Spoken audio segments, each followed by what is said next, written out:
ಶ್ರೀ ಗುರುಭ್ಯೋ ನಮಃ. ಹರಿ ಓಂ.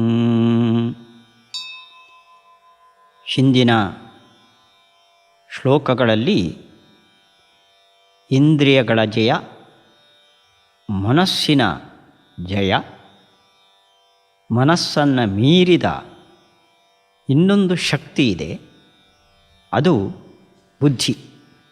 ಆ ಬುದ್ಧಿಯಿಂದ ಮನಸ್ಸನ್ನು ಗೆದ್ದು ಮನಸ್ಸಿನ ಮೂಲಕ ಇಂದ್ರಿಯಗಳನ್ನು ಹಿಡಿತದಲ್ಲಿಟ್ಟುಕೊಂಡು ಭಗವದ್ಧ್ಯಾನಕ್ಕೆ ತೊಡಗಬೇಕು ಅನ್ನೋ ಒಂದು ಮುಖ್ಯವಾದ ವಿಷಯವನ್ನು ಶ್ರೀಕೃಷ್ಣ ಹೇಳಿದ್ದಾನೆ. 26ನೆಯ ಶ್ಲೋಕ. ಇಲ್ಲಿ ಶ್ರೀಕೃಷ್ಣ ಪ್ರತ್ಯಾಹಾರವನ್ನು ಹೇಳ್ತಾ ಇದ್ದಾನೆ.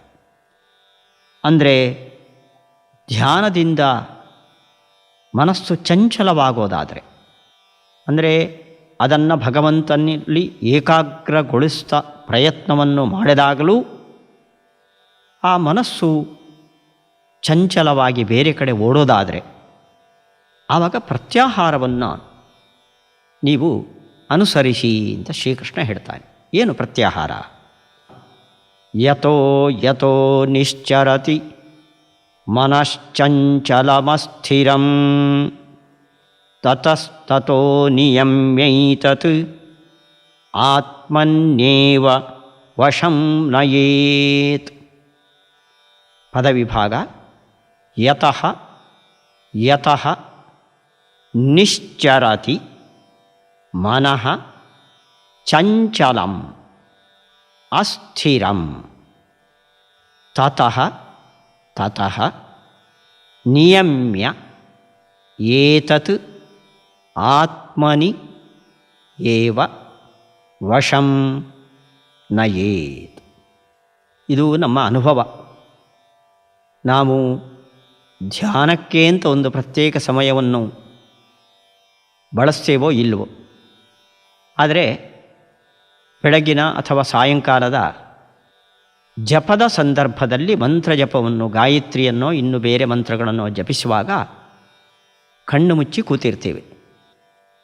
ಪ್ರಾಯ ನಿಶ್ಶಬ್ದವಾದ ಏಕಾಂತದ ಸ್ಥಳದಲ್ಲಿ ಕಣ್ಣು ಮುಚ್ಚಿ ಕೂತರೆ ಇಡೀ ಸಂಸಾರದ ಆಗುಹೋಗುಗಳನ್ನು ಪ್ರಶಾಂತವಾಗಿ ಯೋಚನೆ ಮಾಡ್ತಾ ಬಾಯಲ್ಲಿ ಮಂತ್ರ ನಡೀತಾ ಇರ್ತದೆ.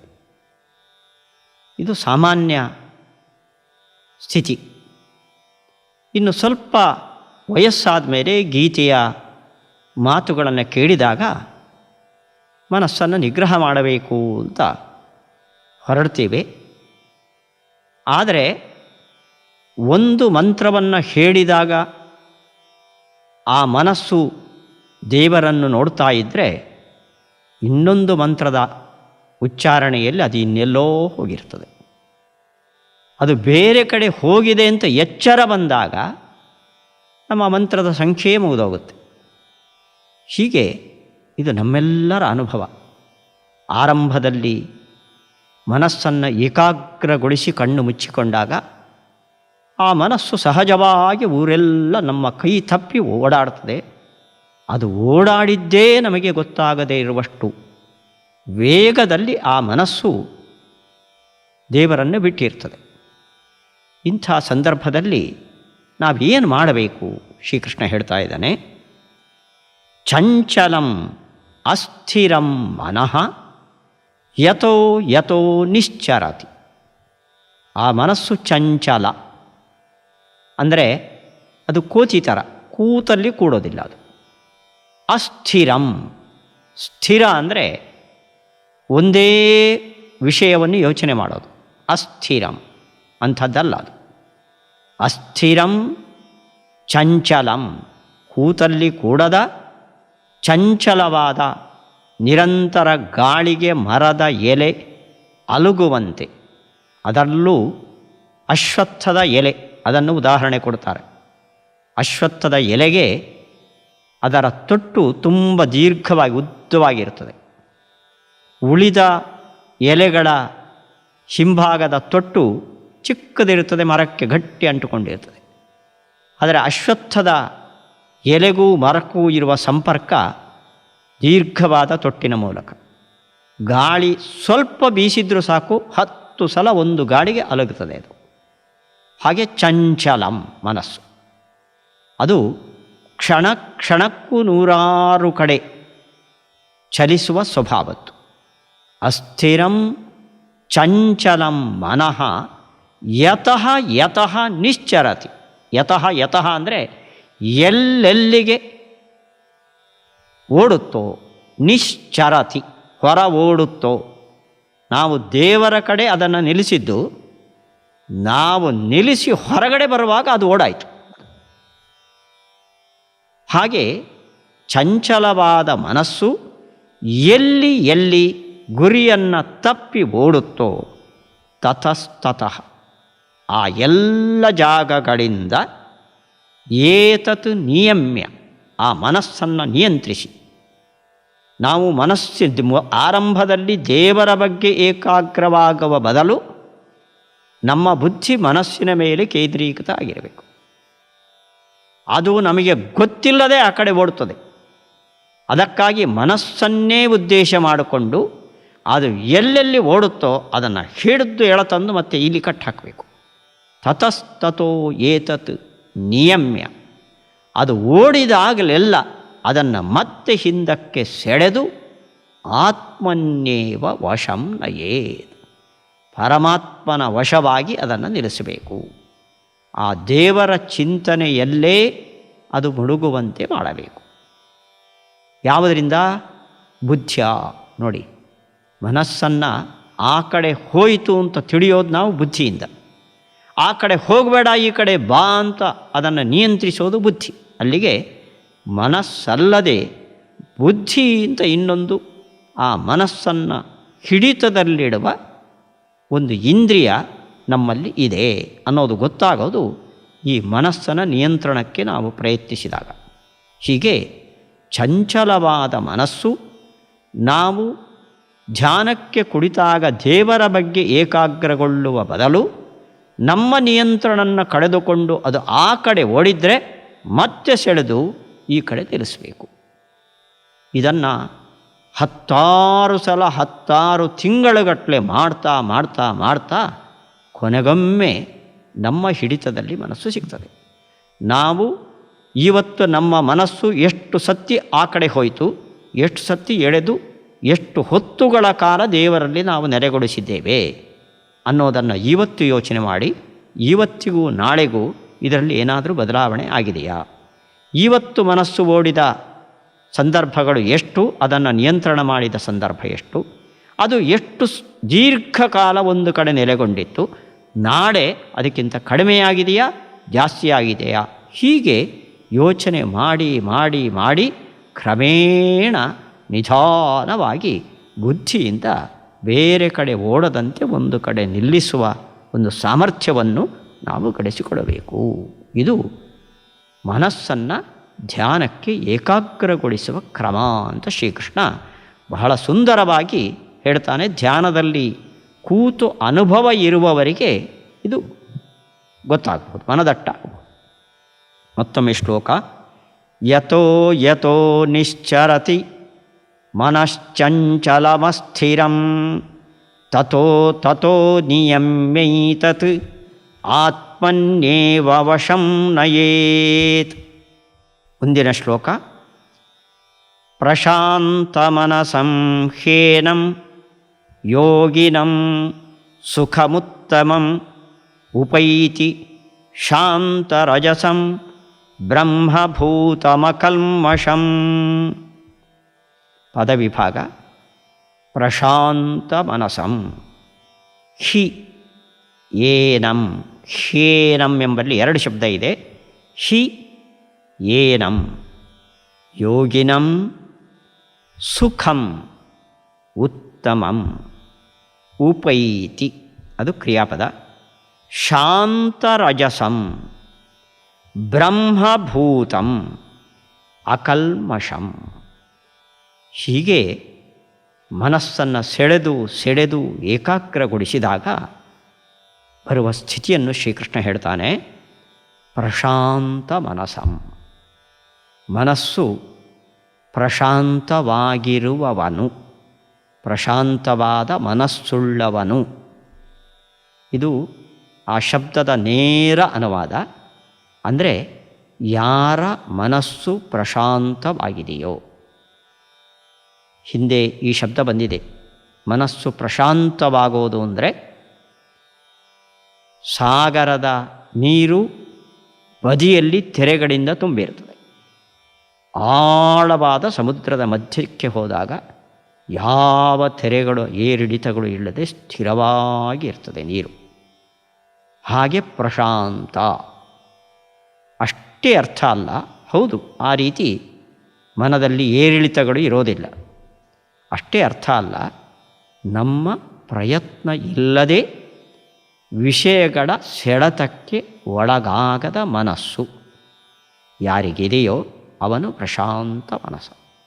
ಆರಂಭದಲ್ಲಿ ಮನಸ್ಸು ಓಡುತ್ತದೆ, ನಾವು ಪ್ರಯತ್ನಪಟ್ಟು ಅದನ್ನು ನಿಯಂತ್ರಿಸಬೇಕಾಗ್ತದೆ.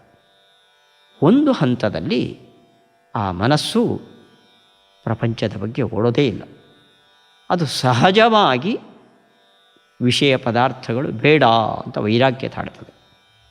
ಈ ಸ್ಥಿತಿಯನ್ನು ಪ್ರಶಾಂತ ಮನಸ್ಸು ಅಂತ ಕರೆದಿದ್ದಾನೆ ಶ್ರೀಕೃಷ್ಣ. ಪ್ರಶಾಂತ ಮನಸಂ ಶಾಂತ ರಜಸಂ. ಯಾವತ್ತು ಮನಸ್ಸು ಈ ಸ್ಥಿತಿಗೆ ಬಂತೋ ಆವಾಗ ಮನಸ್ಸಿನಲ್ಲಿ ರಜೋಗುಣ ಶಾಂತವಾಗ್ತದೆ. ಇಡೀ ಮನಸ್ಸಿನ ಮೇಲೆ ಪ್ರಭಾವ ಇರೋದು ಸತ್ವ, ರಜಸ್ಸು, ತಮಸ್ಸು ಈ ಗುಣಗಳಿಂದ. ರಜೋಗುಣ ಇರೋದರಿಂದ ಅದು ಅಲ್ಲಿಲ್ಲಿ ಸುಖಕ್ಕಾಗಿ ಓಡಾಡುತ್ತಾ ಇರುತ್ತದೆ, ಕಪಿಚೇಷ್ಟೆ ಮಾಡ್ತಾ ಇರುತ್ತೆ. ಯಾವತ್ತು ವಿಷಯದ ಸೆಳೆತವನ್ನು ಸಹಜವಾಗಿ ಬಿಟ್ಟಿರ್ತದ ಮನಸ್ಸು, ಆವಾಗ ಶಾಂತ ರಜಸಂ, ಆ ಮನಸ್ಸಿನ ರಜೋಗುಣ ಶಾಂತವಾಗ್ತದೆ. ಅದು ಕಾರ್ಬಾರ ಮಾಡೋದಿಲ್ಲ, ಕೆಲಸ ಮಾಡೋದಿಲ್ಲ, ಅದು ಪ್ರಶಾಂತ ಆಗ್ತದೆ. ಮನಸ್ಸು ಪ್ರಶಾಂತವಾದರೆ ರಜೋಗುಣ ಅದು ಶಮನೆಗೊಳ್ಳುತ್ತದೆ, ಸತ್ವಗುಣ ಮೇಲಕ್ಕೆ ಬರ್ತದೆ.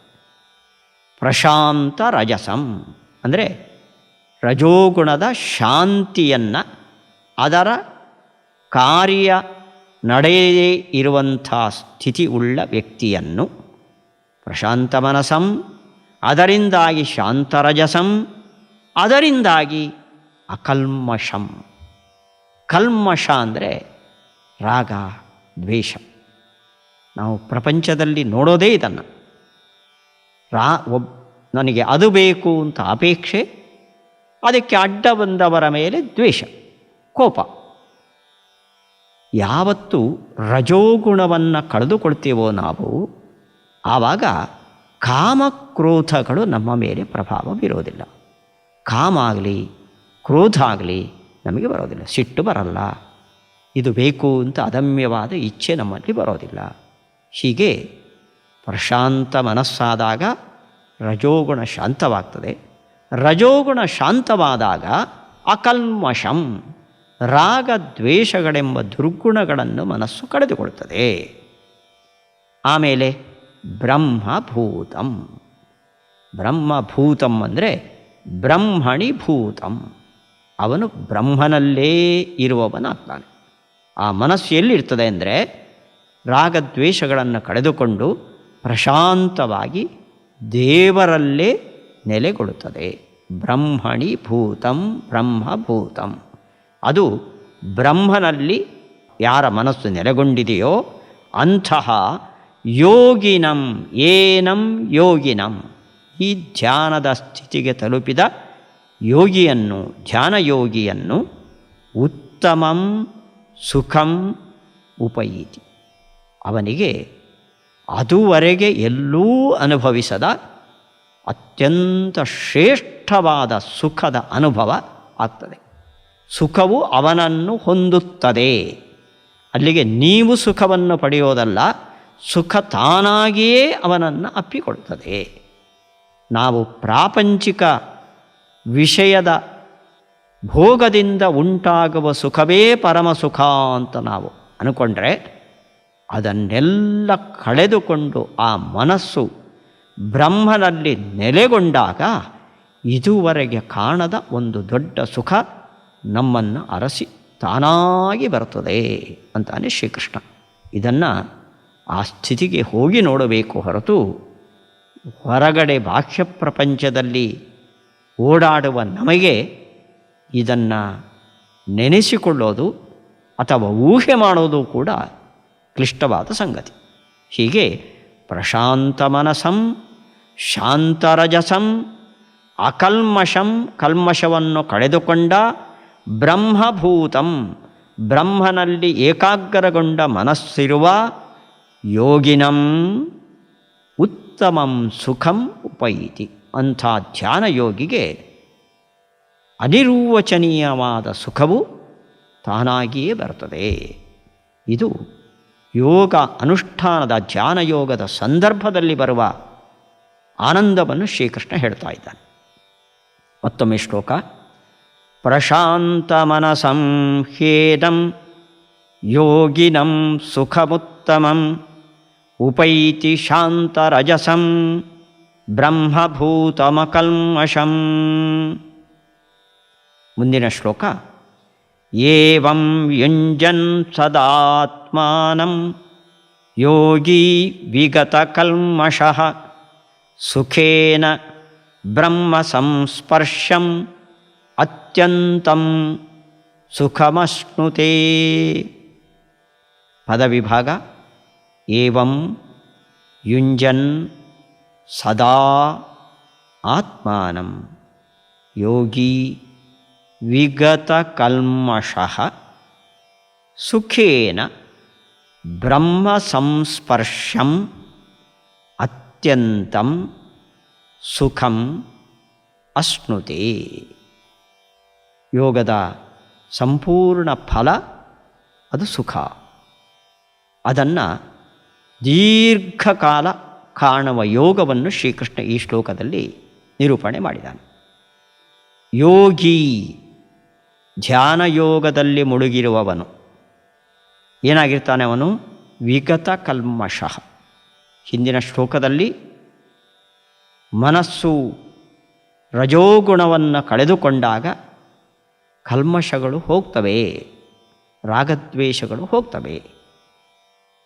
ವಿಗತ ಕಲ್ಮಷಃ, ರಾಗದ್ವೇಷಗಳೆಂಬ ಕಲ್ಮಷವನ್ನು ಅಂದರೆ ಕೊಳೆಯನ್ನು ತೊಳೆದುಕೊಂಡ ಯೋಗಿ, ಧ್ಯಾನಯೋಗಿಯು ಏವಂ ಈ ರೀತಿಯಾಗಿ ಸದಾ ಆತ್ಮಾನಂ ಯುಂಜನ್, ಸದಾ ಅಂದರೆ ದಿನ ಇಡೀ ಆ ಪರಮಾತ್ಮನನ್ನು ಧ್ಯಾನಿಸ್ತಾ, ಆತ್ಮಾನಂ ಯುಂಜನ್ ಅಂದರೆ ಪರಮಾತ್ಮನನ್ನು ಧ್ಯಾನಿಸ್ತಾ ಅತ್ಯಂತಂ ಸುಖಂ ಅಶ್ನುತೆ, ಅಂತವಿಲ್ಲದ ಗರಿಷ್ಠ ಮಟ್ಟದ ಸುಖವನ್ನು ಅನುಭವಿಸ್ತಾನೆ. ಏನು ತಿಂದು ಉಂಡು ಅಲ್ಲ, ತಿಂದು ಉಂಡು ನೋಡಿ ಕೇಳಿ ಬರುವ ಸುಖ ಅಲ್ಲ ಅದು.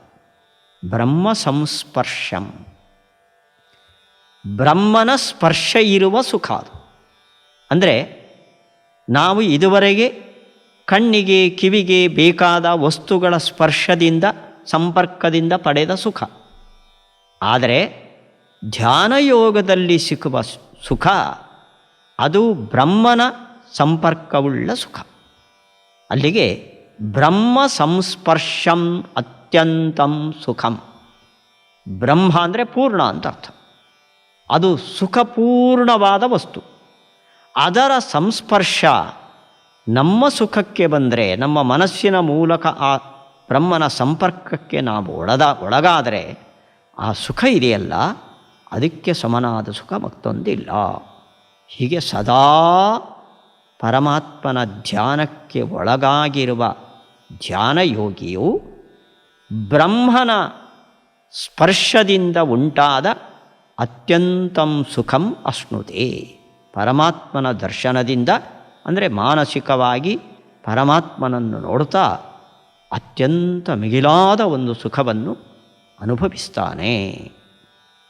ಏವಂ ಯುಂಜನ್ ಸದಾತ್ಮಾನಂ ಯೋಗಿ ವಿಗತ ಕಲ್ಮಷಃ ಸುಖೇನ ಬ್ರಹ್ಮ ಸಂಸ್ಪರ್ಶಂ ಅತ್ಯಂತಂ ಸುಖಮಶ್ನುತೆ. ಈ ಶ್ಲೋಕದಲ್ಲಿ ಸುಖೇನ ಸುಖಂ ಅಂತ ಎರಡು ಸುಖ ಶಬ್ದ ಇದೆ. ಆ ಸುಖೇನ ಅನ್ನೋ ಶಬ್ದಕ್ಕೆ ಸುಲಭವಾಗಿ ಅಂತ ಅರ್ಥ. ಕಷ್ಟಪಡದೆ ಈ ಯೋಗದ ಸ್ಥಿತಿಗೆ ತಲುಪಿದಾಗ ಕಷ್ಟಪಡದೆ ಸುಖವನ್ನು ಅನುಭವಿಸ್ತಾನೆ. ನಾವು ಪ್ರಪಂಚದಲ್ಲಿ ಸುಖವನ್ನು ಅನುಭವಿಸಬೇಕಾದ್ರೆ ಬಹಳ ಶ್ರಮ ಪಡಬೇಕು. ಆದರೆ ಯೋಗದ ಈ ಸ್ಥಿತಿಗೆ ತಲುಪಿದಾಗ ಸುಖೇನ ಸುಲಭವಾಗಿ ಈ ಗರಿಷ್ಠ ಮಟ್ಟದ ಸುಖವನ್ನು ಅನುಭವಿಸ್ತಾನೆ. ಇದು ಧ್ಯಾನ ಯೋಗದ ಕಾಲದಲ್ಲಿ ಸಿಗುವಂಥ ಒಂದು ದೊಡ್ಡ ಲಾಭ ಅಂತ ಶ್ರೀಕೃಷ್ಣ ಇಲ್ಲಿ ನಿರೂಪಣೆ ಮಾಡಿದ್ದಾನೆ. ಶ್ರೀಕೃಷ್ಣಾರ್ಪಣಮಸ್ತು. ಭಗವದ್ಗೀತೆಯ ಈ ಪಾಠದ ಪ್ರಾಯೋಜಕತ್ವವನ್ನು ಶ್ರೀ ವರದರಾಜ್, ಶ್ರೀಮತಿ ರಶ್ಮಿ ಈ ದಂಪತಿಗಳು ಮತ್ತು ಅವರ ಮಕ್ಕಳಾದ ಆಶೀಶ್ ಇವರು ಆಯೋಜಿಸಿದ್ದಾರೆ. ಈ ಪಾಠವನ್ನು ಶ್ರೀಕೃಷ್ಣ ಅವರಿಗೆ ಮನೋಭೀಷ್ಟವನ್ನು ಅನುಗ್ರಹಿಸಿ ಕೃಷ್ಣ ಭಕ್ತಿಯನ್ನು ಕೊಟ್ಟು ಉದ್ಧಾರ ಮಾಡಲಿ ಅಂತ ಪ್ರಾರ್ಥನೆ ಮಾಡೋಣ.